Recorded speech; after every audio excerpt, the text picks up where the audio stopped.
Trump says hopefully will not need Iran military action. Putin agrees ceasefire over Ukrainian cities. Burkina Faso junta dissolves all political parties.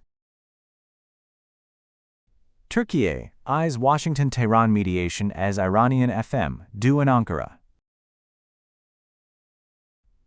Iran signals readiness as U.S. military armada approaches. U.S. President Donald Trump said Thursday he hopes to avoid military action against Iran, signaling that further talks on a possible nuclear deal are planned. Speaking to reporters, Trump said the United States has strengthened its military position but prefers not to use force. He confirmed that discussions with Tehran have already taken place and said more talks are expected. Trump added that powerful U.S. naval forces are currently heading toward the region, but stressed it would be better if they were not needed. The comments suggest Washington is keeping military pressure in place while leaving the door open to diplomacy. U.S. President Donald Trump said Russia has agreed to a one-week pause in attacks on Ukrainian cities, following a request he made to Russian President Vladimir Putin. Trump told a cabinet meeting that he asked Putin not to strike Kyiv and other towns for a week, and said Putin agreed. Trump described the move as, quote, very nice, noting Ukraine is facing extreme cold after weeks of attacks on its power grid. However, Russia has not officially confirmed the ceasefire, and Ukraine has not said whether it will halt its own strikes on Russian energy facilities. Unconfirmed reports from Russian military-linked bloggers claimed a temporary ban on strikes against Ukrainian cities and infrastructure may already be in effect. Ukrainian military-linked channels reported similar orders regarding Russian energy targets. The ceasefire proposal comes ahead of renewed talks expected this weekend, though a broader peace deal remains stalled over territorial demands. Ukrainian President Volodymyr Zelensky warned that Russian attacks have continued and said ongoing strikes undermine peace efforts. Ukraine is bracing for another severe cold wave, with temperatures expected to drop to minus 16 degrees Celsius as millions remain without reliable power or heating. Burkina Faso's military-led government has dissolved all political parties, issuing the decision by decree on Thursday. The government said the large number of parties had led to abuses, deepened divisions among citizens, and weakened social unity. Under the move, party laws, public funding rules, and the position of opposition leader will be scrapped, with all party assets transferred to the state. The decision will now be sent to the Transitional Council for formal approval. Before the coups, Burkina Faso had more than 100 registered political parties, with 15 represented in parliament after the 2020 elections.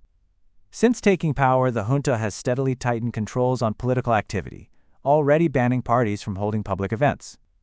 Interior Minister Emile Zerbo said the measure is part of a broader effort to, quote, to rebuild the state after what he described as failures in the country's multi-party system.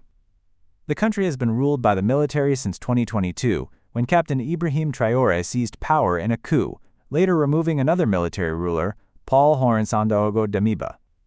The move marks a major escalation in the junta's consolidation of power and effectively ends formal political pluralism during the transition. Turkey is preparing to offer itself as a mediator between the United States and Iran, as tensions rise sharply between Washington and Tehran. Iran's Foreign Minister Abbas Araghchi is due to visit Ankara on Friday. Turkish officials say the talks will focus on easing tensions and preventing a military confrontation.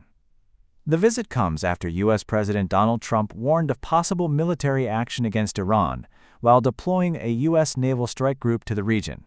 Trump has urged Tehran to return to nuclear negotiations, warning that any future U.S. attack would be far worse.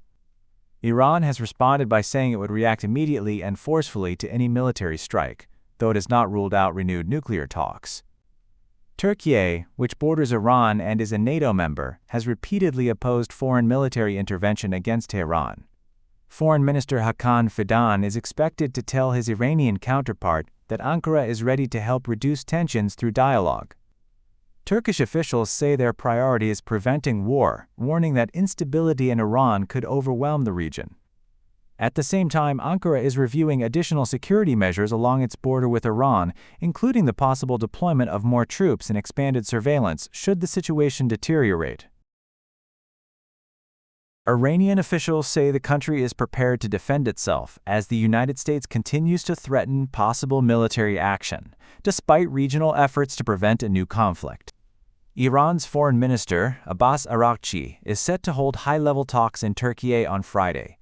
Iran's foreign ministry says the visit is part of an effort to strengthen ties with neighboring countries and reduce tensions.